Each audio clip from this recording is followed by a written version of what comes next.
Hey YouTube, this is PrimetimePokemon. In this video, I'll be reviewing and ranking all 5 Prism Star cards from the Forbidden Light set. So this video is geared towards competitive players, and it is geared towards the 2018 standard format. So this set, Forbidden Light, is the second set to include the Prism Star cards. These cards come in the reverse holo slot of a pack. And the rule with Prism Star cards is you only can use one copy of a Prism Star card that has the same name in a deck. And once that card has been knocked out or discarded, it goes to the lost zone, meaning you can no longer retrieve that card and put it back into play. So I did do a video very similar to this with the Prism Star cards in Ultra Prism. Overall, I would say that the Prism Star cards in this set are much better. And really, the difference between my number 1 ranked card in this set and number 5 is not much. There's a place for each of these cards in competitive decks out there. Now, the one thing with these cards is that they really do not have much value. $2 to $4.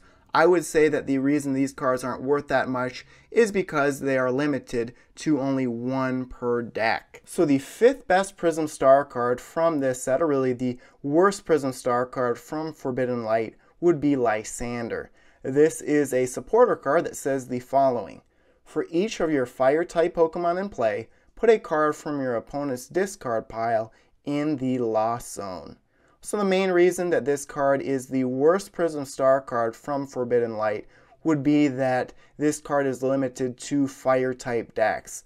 Now in the 2019 standard format, Volcanion EX will be rotated out. The standard format for 2019 is Sun and Moon base set and newer. So the number of fire type decks out there will be reduced. Of course, Ho-Oh GX and Turtonator GX, 2 good fire type GX cards that you may see in competitive decks in the future.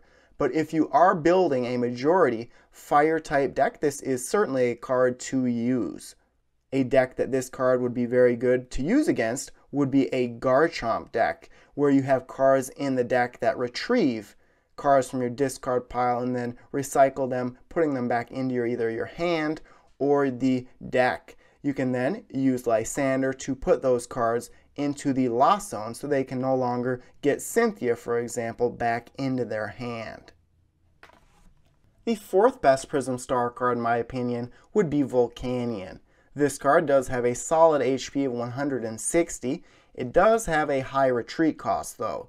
I really like this card's ability called Jet Geyser. It says, once during your turn, you may discard a water energy card from your hand. If you do, your opponent switches their active Pokemon with one of their bench Pokemon. So this is very similar to how Rockruff into Lycanroc GX works. You're able to modify your opponent's active Pokemon from an ability on your bench Pokemon. The problem is there's not that many popular water type decks out there. You may see this card being used in something like a Manaphy EX deck, possibly a Lapras GX deck.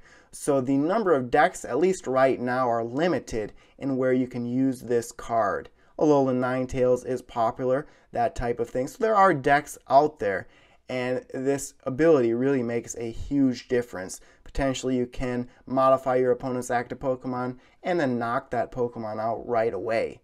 And then Sauna Blast on this card, you can use Aqua Pash to quickly get water type energy on this card, but it says the following: this attack does 20 damage to each of your opponent's bench Pokemon plus the 100 damage to your opponent's active Pokemon.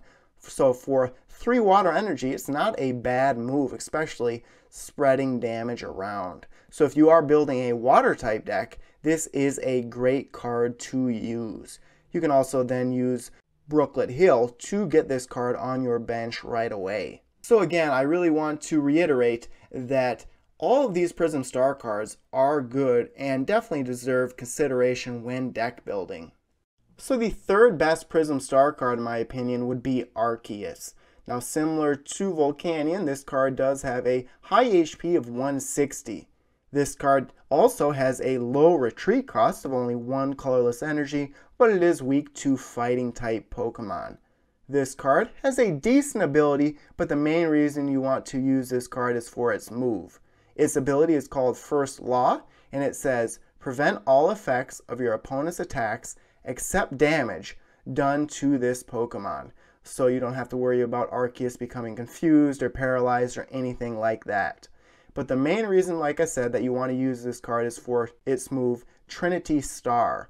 For 1 colorless energy, this move does 30 damage, but it also allows you to accelerate energy. It says, you can use this attack only if you have a grass, water, or lightning type Pokemon on your bench. Search your deck for up to 3 basic energy cards and attach them to your Pokemon in any way you like. Then shuffle your deck. So if you want to quickly get your bench Pokemon set up, definitely try and include Arceus Prism Star in your deck. The disadvantage here is it will be a little bit harder to find Arceus just because you only can use 1 in a deck. But you can use this card multiple turns in a row, and then you can get 6 energy cards on your bench Pokemon.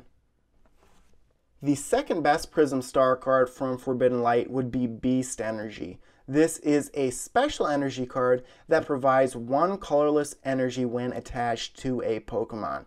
Now this card is limited in that it can really only be used with Ultra Beast Pokemon. But one of the most popular cards right now, Buzzwole GX, is an Ultra Beast, as well as something like Ultra Necrozma. So if you attach this card to an Ultra Beast, it increases that Pokemon's attacks by 30. So you can use several things on Buzzwole GX, for example. You can use Strong Energy, you can use Regirock EX, you can use Diancie Prism Star, lots of different ways to increase the amount of damage that card does when attacking. So if you're looking to increase attacks without using something like a Choice Band or a Fighting Fury Belt, this is another way to do it. And with the popularity of Buzzwole GX, like I said, there's really no way to stop Buzzwole GX unless you're building a Psychic type deck, because otherwise Buzzwole GX can just knock out a Pokemon when attacking each and every turn. I'm definitely going to add this card to my Buzzwole GX deck. So the best Prism Star card, in my opinion, would be Diancie Prism Star. This card does have a little bit lower HP as far as Prism Star cards go, with only 120. Has a decent retreat cost, and it is weak to grass type Pokemon. The only reason you want to use this card is if you're building a fighting type deck. Like I talked about with the Beast Energy Prism Star, Buzzwole GX is one of the most popular and most powerful decks out there. You can add this card to that deck and increase attacks by 20. So as long as this card is on your bench, your fighting type Pokemon's attacks are increased by 20. You add Regirock EX on the bench, which has a similar ability but increases a fighting type Pokemon's attacks by 10. That's already 30 damage you can increase by 2 bench Pokemon. And then you can use Brooklet Hill to get Diancie Prism Star on your bench. And then for 3 fighting energy cards, Diamond Rain does 90 damage and it heals 30 damage from each of your bench Pokemon. So you could use Max Elixir to get energy on Diancie. And then you could also attach a Fighting Fury Belt to increase the HP. But again, you're just going to want to use Brooklet Hill to get this card on your bench to increase your fighting type Pokemon's attacks. Lucario GX is another powerful fighting type Pokemon out there that you'll want to use Diancie Prism Star with. So there's a look at the 5 Prism Star cards from the Forbidden Light set. And again, these rankings are just my opinion. If your opinion differs from mine, please let me know in the comment section of this video. But again, my rankings would be the following. Number 5, Lysandre. Number 4, Volcanion. Number 3, Arceus. Number 2, Beast Energy. And number 1, Diancie. But again, overall, the Prism Star cards in this set are much better than the Prism Star cards in Ultra Prism. So there you have it. Thanks everyone for watching. As always, before you go, check out all the links in the description of this video, including links to my blog, Facebook, and Twitter pages, and stay tuned for more videos. Thank you.